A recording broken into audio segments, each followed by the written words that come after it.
Hola, buenos días. Hoy es viernes 8 de mayo de 2020. Estamos grabando desde el confinamiento que nos impone la pandemia del coronavirus. Hoy estoy haciendo este video principalmente para mis estudiantes que en esta semana no pudieron estar en la sesión pasada sobre el tema del filósofo Leopoldo Sea. Estamos en la unidad 2 de Seminario de Filosofía 2, que el título es Filosofía Latinoamericana. Y uno de los subtemas de esta unidad es el problema de la originalidad. Este problema filosófico se da a mediados del siglo XX, en los años 50 y 60, más cercano a los 60, y consiste en la pregunta de si hay o no una filosofía latinoamericana o americana. Y dentro de este problema filosófico hay muchos pensadores latinoamericanos que se dan a la tarea de responder y lo hacen a través de distintos encuentros internacionales de filosofía, coloquios, etcétera. Y entre todos ellos surgen dos voces fuertes que son el filósofo peruano Augusto Salazar Bondy, que en 1968 escribe un libro que se llama así, como pregunta: ¿existe una filosofía en nuestra América? Y el siguiente año, 1969, Leopoldo Sea escribe otro texto para responder, rebatir y argumentar en contra de lo que, contra lo que Augusto Salazar Bondy decía. Y el título que escribe Leopoldo Sea es La filosofía americana como filosofía sin más. Esto como queriendo subrayar que sí, o sea, sí hay una filosofía.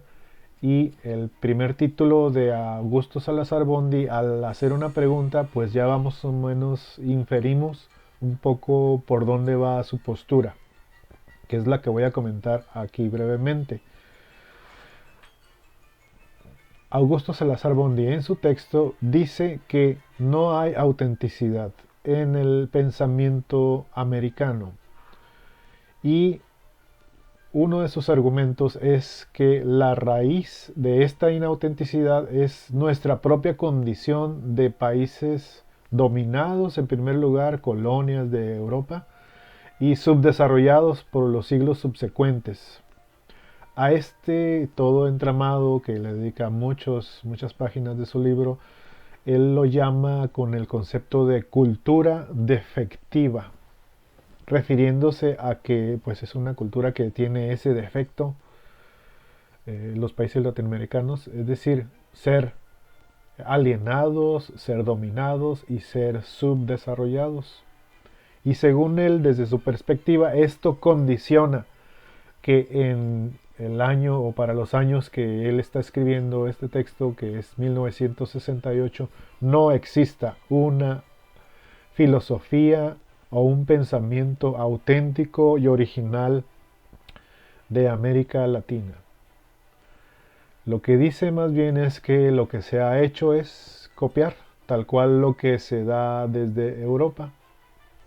Y al menos él dice que en un futuro sí se podría llegar a tener un pensamiento auténtico y original, pero condiciona que este pensamiento original, genuino, se puede llevar a cabo si hay una transformación en los países latinoamericanos. Y esta transformación debe ser completa.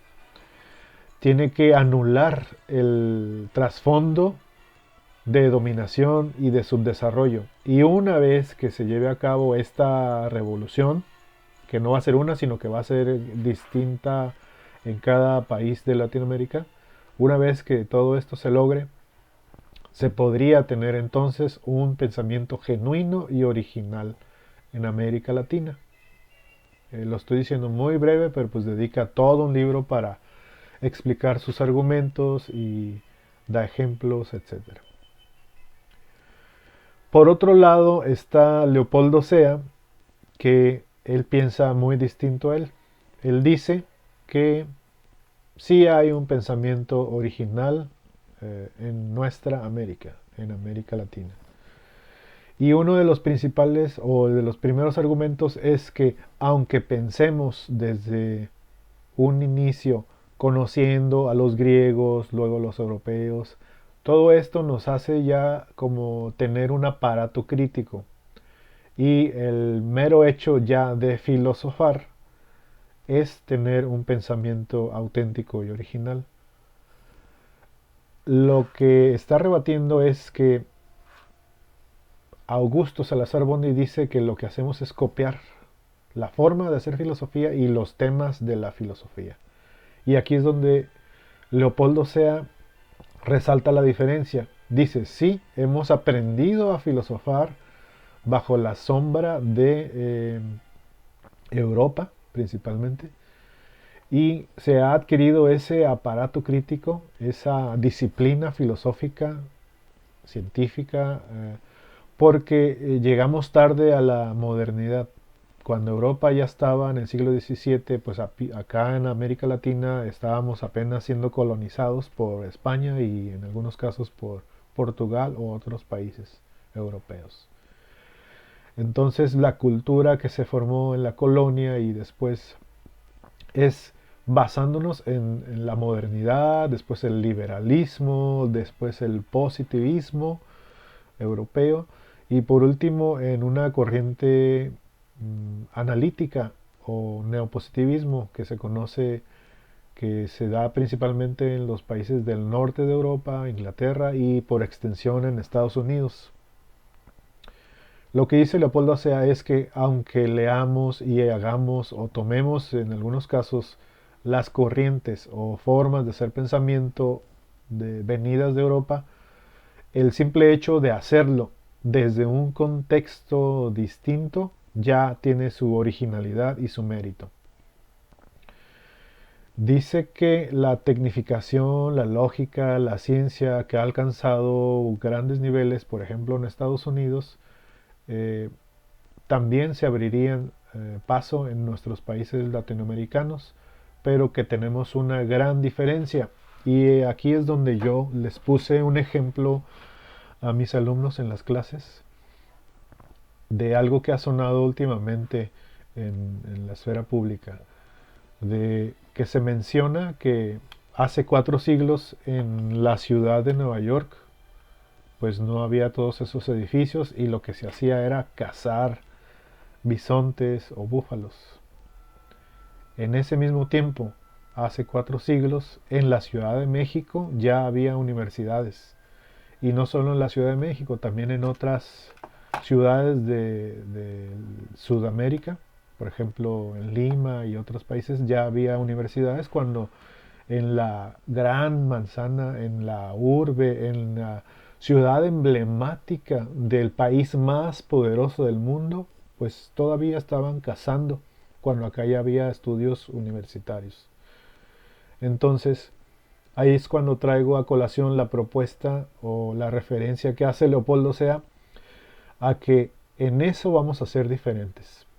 Vamos a filosofar desde nuestra circunstancia muy particular, pero sin olvidar nuestra tradición, nuestra historia, para no repetirla, y sobre todo también rescatar aquellas formas de pensamiento prehispánicos, es decir, antes de que ya nos llegara la modernidad de Europa, teníamos civilizaciones que tenían un pensamiento profundo y también hay que rescatarlas. Entonces, nuestro pensar original va a ser asimilar nuestra historia, nuestra tradición y desde esa propia circunstancia, que es muy diferente a la de Estados Unidos a Europa, ya se está haciendo una filosofía original y propia.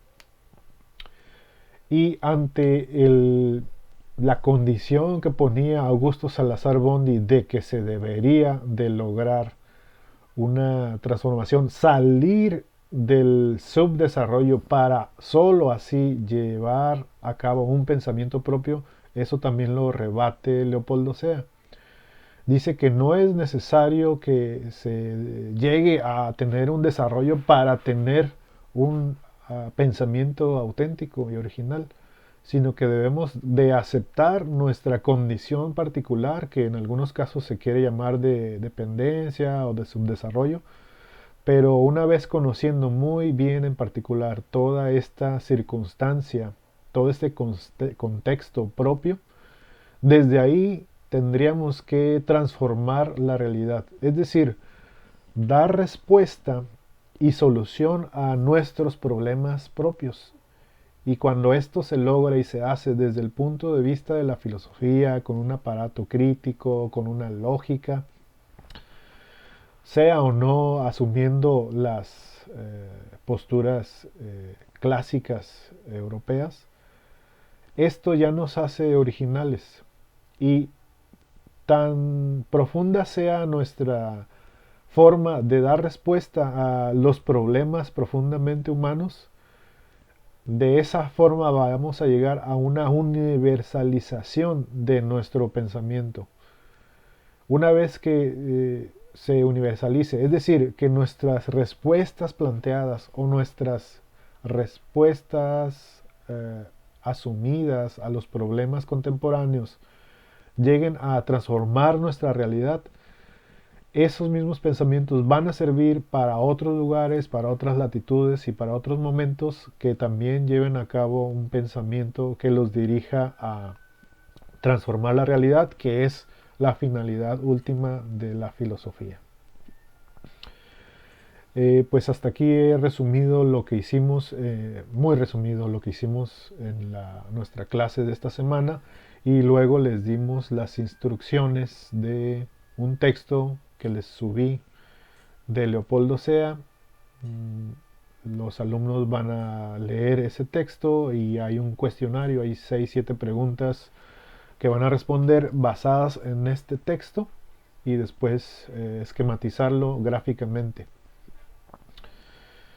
Bueno, hasta aquí el tema y ahora vamos a nuestra cápsula sobre pandemia. Estamos en el momento más álgido de el contagio. Es el momento en que más personas se van a contagiar, el momento en que más personas van a necesitar camas con respiradores y sobre todo personal al cuidado de ellos. Por lo tanto, el llamado que hago y me sumo a él es quedarnos en casa.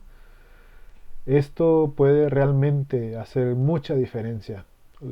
A nosotros nos parece aburrido o a veces llegamos en algún momento al hartazgo, pero realmente sí se hace la diferencia estando desde casa, no saliendo a contagiarnos, y quizás si alguien se contagia y no se da cuenta, si es asintomático, va a ir a contagiar a otros. Bueno, mucho ánimo, vamos muy bien, vamos saliendo adelante y espero muy pronto saludarlos en persona y vernos y abrazarnos los que me gusten. Y les mando un saludo. Hasta pronto. Bye.